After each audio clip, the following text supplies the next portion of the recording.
Hello, you're watching World Talks on TVP World. My name is Sasha Farbach. U.S.-Iran ceasefire faces its first major test after Israeli airstrikes in Lebanon apparently killed hundreds of people, prompting Iran to call the attacks a grave violation of the truce. With the Strait of Hormuz still effectively closed and U.S. forces remaining in place until Iran fully complies. We ask then, how fragile is this ceasefire and will it last? Joining us now to talk about the latest developments, we're joined by Scott Lucas, Professor of American Studies, University College Dublin. Pleasure having you as always. Welcome. Thank you so much, Sasha. So, how fragile is the current situation? I mean, given what we've seen over these last hours, how really long can this ceasefire last? How fragile is this? Very.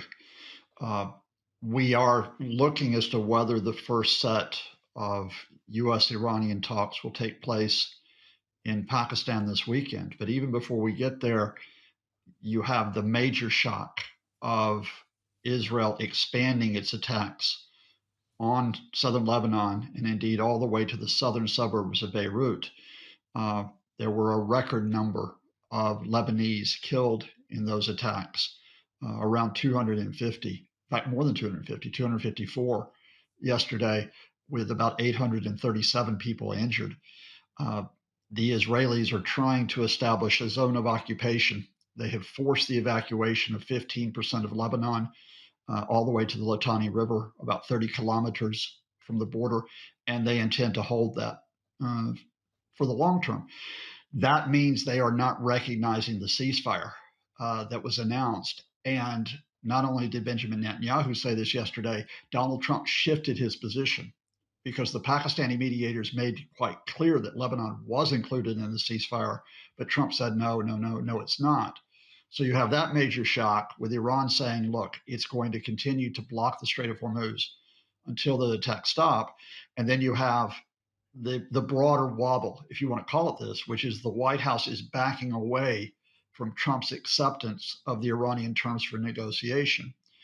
When Pakistan communicated this proposal that led to the ceasefire, Trump said, I accept this 10-point Iranian plan as the start for talks. The problem is that included not only the freedom of the Strait of Hormuz, albeit under Iranian oversight, it also includes Iran continuing its civilian nuclear program, at least to some extent. The Iranians are not committing to limit their ballistic missiles, and they're not committing to break ties with movements across the region.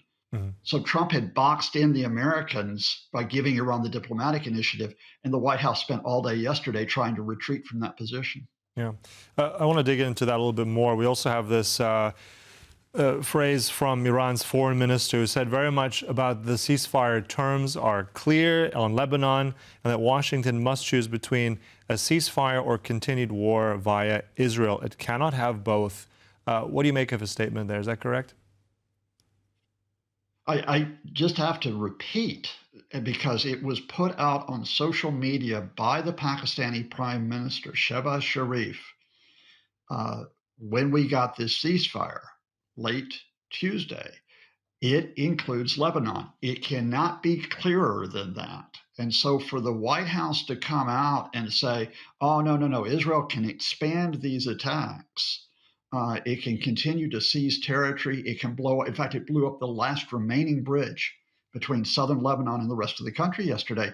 For the White House to do that is effectively put a question mark over that ceasefire, because the Iranians will use that if they decide, look, we're going to step away from the talks. But of course, then the Americans will use that as the reason why they will renew and possibly expand their airstrikes on Iran and put us back to where we were earlier this week when Donald Trump threatened the end of Iranian civilization. Yeah. So it's quite a literal political and also literal minefield here. But given, as we've said, with Islamabad in Pakistan being the hosts of this, apparently the Iranians delegation has already arrived or is arriving Thursday. Vance, Vice President Vance, and Steve Witkoff en route as well. So in your sense, will this meeting go ahead on the weekend, or if it's so fundamental about what you've just said, does it have, let's say, any chance of not taking place?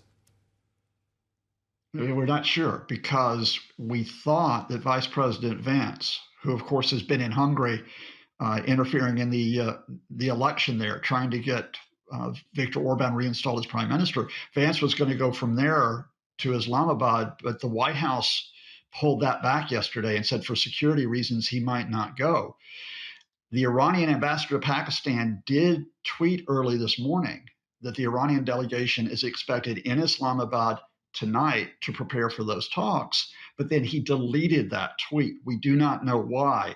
My sense here is that those talks may not go ahead because both sides are sort of giving us a little bit of stepping back from the process. Mm-hmm. And then also, I mean, we've heard this from President Trump that military assets will remain in the region for now. I mean, it's an obvious signal to some, but what's behind that? I mean, this, in some essence, we would have thought they would start to scale those back. Is this normal procedure in your mind, or is that another sort of taste of things to come? Well, I mean, one of Iran's 10 points is that the Americans leave their military bases in the region, which is why it was, a misstep by Trump to say we're going to negotiate on that basis. Quite clearly, the Americans are not going to leave the military bases across the Middle East. So any type of drawdown now, even if we have a ceasefire, would be a sign that they are sort of complying or at least accepting to an extent what the Iranians want. So no, you're going to keep the Americans there because, of course, also the Trump camp, if these talks break down or at the end of 2 weeks, because this is only a 2-week ceasefire, they're going to want to retain that option to go back to the airstrikes and the possibility of ground operations. Mm-hmm. I mean, right now also there was relief yesterday. I mean, we saw the price of oil really drop down, sort of almost in $90 a barrel. That sense again changed. I mean, there's speculation on the market, but how do you see this? I mean, this volatility is constantly changing almost by the hour. Where do we see markets go? Do you see the stabilizing? I mean, Hormuz again effectively closed once more. Impacts on the global economy with this? Yeah, the price of oil is up by about 2 to 3% today. And I think as long as we have the uncertainty over the talks and we have the Straits of Hormuz closed, you're going to see it gradually rise again, possibly back above that $100 per barrel mark. But remember also, Sasha, we've got a long-term issue here, not just with oil prices, but with gas prices, which is beyond the ceasefire because of the extensive damage to facilities in the Gulf from Iran's retaliation, especially to the natural gas facilities in Qatar, which could take years to repair. I think even if we get this ceasefire, you're going to see oil and gas prices remain at a relatively high level compared to where they were even only 2 months ago. Mm-hmm. And also, I mean, we're very much focused right now on this very delicate position between the United States and Iran. There are certain players as well that are still obviously involved, at least on the sidelines. The role of Russia in all this. We talked about this before, Putin being a beneficiary of, let's say, this crisis in a way. What's his thoughts right now? How do you see Russia and tying that to what Russia's doing in Ukraine? Russia has bigger problems than what's happening in the Middle East. We thought Russia was going to get a big boost here after their oil revenues were cut 47% in January and February because of the rise in the oil price and the U.S. lifting sanctions on Russia's customers. But what has swung that equation since late March has been the Ukraine attacks, which are increasingly effective against oil terminals, especially those in Russian ports. And I just wrote, in fact, for the website I run, that the 2 ports on the Baltic Sea, Primorsk and Ust-Luga, remain shut or limited in their operations. They handle 40% of Russia's maritime oil exports. The Ukrainians earlier this week hit Novorossiysk, which is the major Black Sea port that handles 35% of oil exports. The Russians are being so constricted, they're having to ban exports of gasoline. And if you want a sign of where the Russian priority is right now, it's not on the Middle East.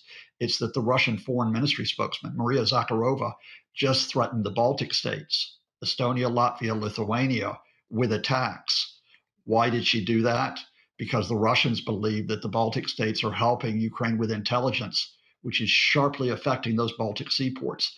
I'm not saying this is going to lead to Russia collapsing in its invasion of Ukraine, but it's putting a serious constraint on it. Yeah.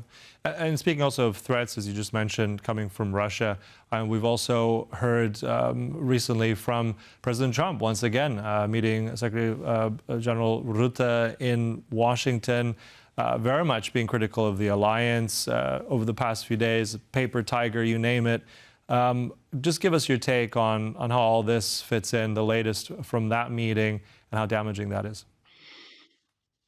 Yeah, I mean, there's Trump's tantrums, and then there's what's going to happen with people around Trump and U.S. policy. In terms of the tantrums, I mean, Trump is just furious that European countries would not bail him out over the Strait of Hormuz. I mean, because of the Trump camp's miscalculation, Iran took control of that waterway, and the European states have said, no, we're not putting in our warships at a time of war.